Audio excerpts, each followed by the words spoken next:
IKN, Ibu Kota Nusantara. Ini topik yang selalu jadi perdebatan tiap debat capres. Tapi datanya emang gila. Pulau Jawa itu hanya 7% wilayah Indonesia. Tapi 55% penduduk tinggal di sana. Bermodalkan visi pemerataan Indonesia yang tidak hanya Jawa sentris, banyak produk hukum yang dirancang sedemikian rupa untuk menjaga mimpi IKN ini. Dan APBN dikerahkan sembari menunggu kehadiran investor asing. Apa benar pembangunan Ibu Kota Nusantara ini akan bermanfaat bagi seluruh rakyat Indonesia? Ataukah segelintir kepentingan saja?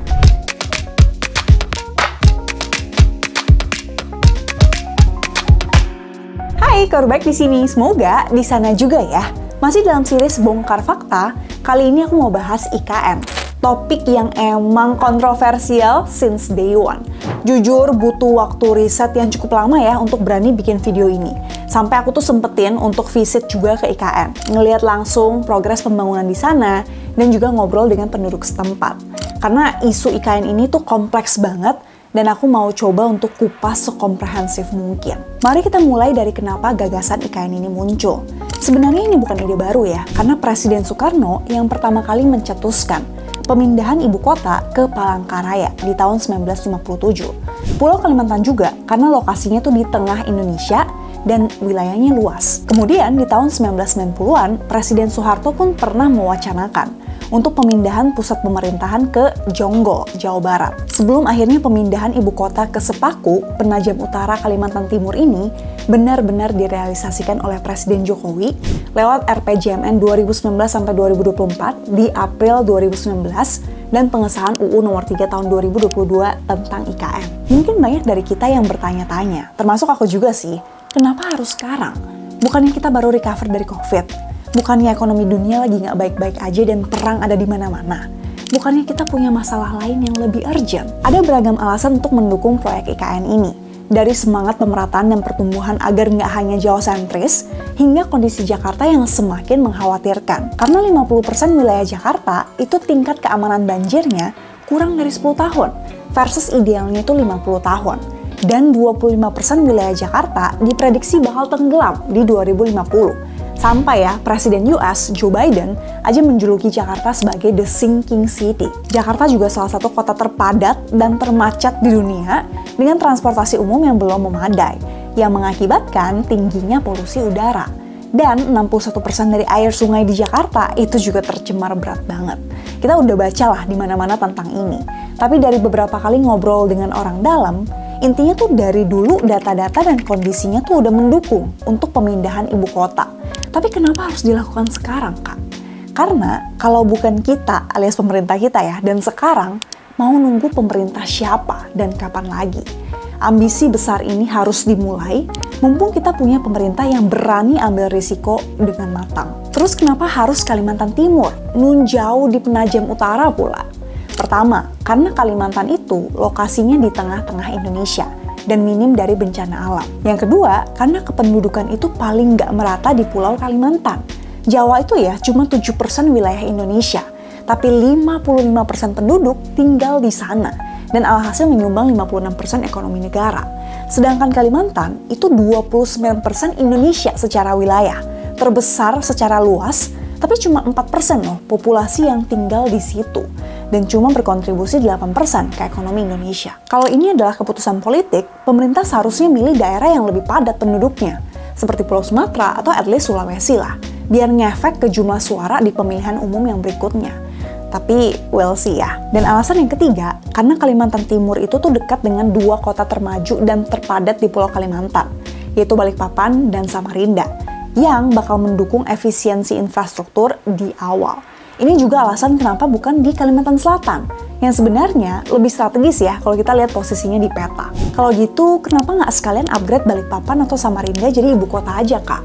Seperti gagasan Anies Caimin, daripada bangun IKN dari nol. Sempet aku juga mikir kayak gini ya, untuk kemudian ngerti kalau pembebasan lahan itu lebih mahal dibanding bangun dari nol. Coba kita bareng-bareng bayangin ada dua lokasi.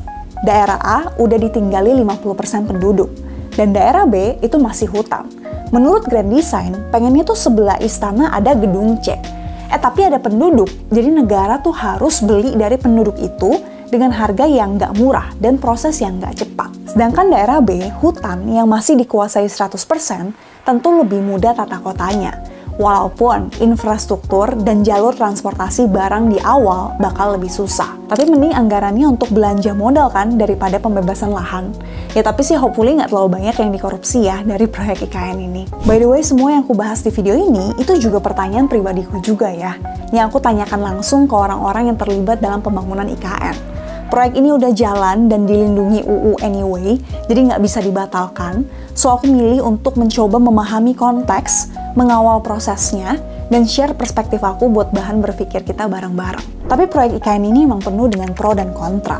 Banyak masyarakat Kalimantan yang juga menolak karena alasan pencemaran lingkungan dan budaya. Apalagi Kalimantan itu salah satu pulau dengan hutan hujan tropis terluas di dunia. Jadi deforestasi dan alih fungsi lahan yang masif di waktu yang sangat singkat akan mengganggu keseimbangan ekosistem global, dari bencana alam, banjir, hingga kekeringan. Belum lagi kalau kita ngomongin nilai adat lokal yang terancam dengan program transmigrasi terpaksa ASN dari Jawa ke IKN. Tapi memang semua keputusan dan pilihan dalam hidup, apapun itu, pasti ada pro dan kontra, ada positif negatif, ada cost benefit-nya kan. Sama kayak kalau kita berkendara ya, ada risiko kecelakaan. Tapi ada juga nih potensi hemat waktu dan sampai lebih cepat. Apakah untuk menghindari risiko kita jadi mengabaikan semua benefitnya? Mungkin kata yang lebih tepat tuh bukan menghindari ya, tapi memanage, mengatur risikonya. Kalau kita lihat blueprint pembangunannya, hanya 25% lahan dari kawasan IKN yang seluas 256.000 hektar yang akan dibangun untuk gedung, infrastruktur, transportasi, dan lainnya. Sedangkan 75%-nya bakal tetap dipertahankan jadi ruang terbuka hijau, di mana 65%-nya jadi area yang dilindungi, dan 10%-nya untuk produksi pangan. Mungkin ini bagian dari proyek food estate ya, yang bakal kita bahas next time. Aku mau cerita dikit ya, jadi Desember 2023 lalu, aku tuh sempat visit ke IKN. Ngelihat progresnya dari Menara Pandang, dan sempat ngobrol lumayan lama juga dengan Pak Thomas, Deputi Bidang Pengendalian Pembangunan IKN. Nah yang bikin aku kaget ya, sampai akhir 2024, which is tahun ini, targetnya infrastruktur dasar seperti air minum, pengolahan limbah, istana negara, gedung kementerian, rumah dinas ASN, tol, bandara, itu bakal selesai. Dan kalau kita lihat roadmap-nya sampai 2045, 10 tahun dari sekarang fokusnya bakal ke pusat ekonomi. Dan 10 tahun berikutnya itu bakal fokus ke SDM dan juga transportasi umum. Tapi sekarang pertanyaannya, kenapa habisin uang dan hasil pajak rakyat untuk bangun gedung dan rumah untuk aparat negara yang mungkin udah punya dan gak butuh-butuh banget? Kenapa nggak dipakai untuk mensejahterakan masyarakat menengah ke bawah aja? Memang ini keputusan politik yang nggak mudah dipahami dengan dampak yang langsung kelihatan mata ya. Dari dulu, pemerintah tuh selalu bagi-bagiin bansos dalam bentuk sembako dan uang tunai, tapi masih banyak yang sampai hari ini hidup dalam kemiskinan.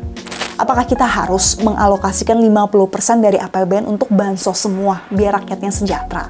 Kan nggak gitu juga ya kan? Akan lebih efisien kalau negara tuh ibaratnya memantik 10 api dan biarkan 10 api perintis ini yang menyalakan ribuan jutaan api lainnya.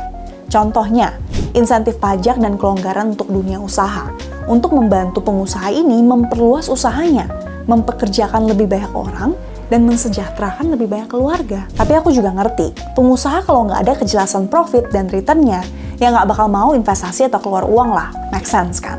Makanya, negara yang menginisiasi dengan infrastruktur dasar dan 500.000 ASN sebagai penduduk awal. Justru aku salut sih sama ASN yang mau pindah dari Jawa ke Kalimantan untuk tujuan yang lebih besar. Coba, kalian ada nggak teman ASN yang harus pindah ke IKN? Mau tahu dong pendapat mereka gimana? Tulis di komen ya. Tadi kita udah bahas efek pembangunan IKN dari sisi lingkungan hidup. Sekarang, aku mau kupas dari sisi ekonomi. Berapa banyak dari kita yang tahu kalau proyek IKN ini emang gede, 466 T, tapi cuma 20% atau sekitar 90 T yang dialokasikan dari APBN. Ini pun dipecah menjadi beberapa tahun. 26%-nya dari skema KPBU dan 54% sisanya dari skema swasta dan BUMN. Dan kita tahu kan, angka itu relatif. Besar dan kecil itu tergantung dibandingkan dengan apa. Dan selama ini, negara udah mengalokasikan hampir 500 T per tahun untuk perlindungan sosial. Bansos sembako, BLT, PKH, subsidi BBM, KIP, KIS, dan KUR. Jadi aku ngomong jujur dan objektif aja, menurutku pemerintah udah cukup berimbang ya dalam mengalokasikan anggaran untuk pembangunan, pertumbuhan, dan juga fungsi sosial. Dari porsi APBN 90T itu, Kemenkeu udah habisin sekitar 67T sejak 2022 untuk 3 tahap yang meliputi gedung kantor, infrastruktur, area hijau, rumah sakit, hotel, dan properti lainnya. Sebenarnya kalau ngelihat progres anggarannya sih kayaknya bakal berlebih ya. Apalagi di tahun 2024 ini bakal lanjut banyak pembangunan infrastruktur dan juga bandara IKN. Semoga aja proyek-proyek yang dikebut cepat banget ini tetap terjaga kualitasnya dan bukan dimanfaatkan untuk korupsi anggaran besar-besaran di penghujung pemerintahan yang sekarang ya. Jadi memang kita sangat butuh pihak swasta dan investor untuk membangun, biar uang APBN ini nggak tergerus dan lebih bisa dipakai untuk kepentingan sosial, bukan komersil. Nah, banyak juga yang bilang nih, proyek IKN ini hanya menguntungkan pengusaha dan keluarga Prabowo yang punya banyak lahan dan usaha di Kalimantan. Dan setelah aku cek, memang mereka tuh punya banyak perusahaan tambang, perkebunan kelapa sawit, dan properti di daerah Kalimantan Timur dan Selatan. Tapi, hutan tanaman industri yang dipakai untuk lokasi pembangunan IKN, itu izin komersialnya dimiliki banyak konglomerasi besar, seperti Sinarmas, Wilmar, dan Salim Group. Jadi iya menguntungkan keluarga Prabowo dan banyak konglomerat. Cuma aku tuh nggak terlalu ngerti ya teknisnya hutan tanaman industri itu gimana. Apakah pemilik izin sebelumnya tuh bakal dikompensasi atau gimana? Karena pada dasarnya ini tuh tanah milik negara yang izin pengelolaannya dikasih ke swasta. Yang tahu detailnya boleh banget cerita di komen ya. Dan menurutku emang harus menguntungkan pengusaha dan investor nggak sih? Tanya diri kita sendiri aja deh. Emang kita mau invest di hal yang nggak cuan? Enggak kan? Justru kalau ngerugiin pebisnis, negara yang susah harus pakai APBN lagi. Dan nyatanya, sekarang aja Presiden Jokowi dan tim tuh tiap kunjungan kerja ke luar negeri, terus promosi dan jualan proyek investasi IKN. Artinya, kan keuntungan untuk investor tuh masih abu-abu ya, jadi masih nyari nih banyak investor untuk invest ke IKN ini. Karena banyak banget investor yang nunggu kepastian politik setelah pemilu dan presiden baru terpilih. Kemudian, target penduduk yang tinggal di IKN itu juga maksimal 2 juta di 2045 versus Jakarta yang sekarang 11 juta. Jadi payback period atau waktu yang diperlukan untuk balik modal bagi pebisnis juga pastinya lebih lama. Terus pembangunan IKN juga fokus di energi terbarukan kan, yang biasanya tuh lebih mahal dari segi investasi awal. Tapi untungnya sih banyak konsorsium pengusaha domestik yang udah ngebangun hotel, rumah sakit, sekolah, mall, dan banyak properti lain di IKN. Entah karena potensi cuannya atau simbol dukungan untuk negara. Jadi tanpa masyarakat komplain dan protes, proyek ini tuh udah penuh dengan tantangannya tersendiri. Well, mungkin aku terkesan sangat mendukung proyek IKN. Mungkin ada juga yang mikir, bikin video ini karena udah diajak ke IKN dan asumsi-asumsi lainnya. Gak apa-apa, berpendapat itu hak semua orang. Ya tapi jujurnya aku realistis aja sih. Ini proyek sejarah yang hampir nggak bisa dibatalkan. Jadi aku memilih untuk memahami konteks besarnya dan mengawal prosesnya aja. Semoga pesannya sampai ke teman-teman yang nonton, bermanfaat, dan mohon maaf kalau banyak banget topik yang belum tercover. Kalau ada bagian yang perlu kita kupas lebih dalam, boleh banget tulis di bawah ya. Kalau kalian juga mau request video bongkar fakta politik yang lain, monggo juga.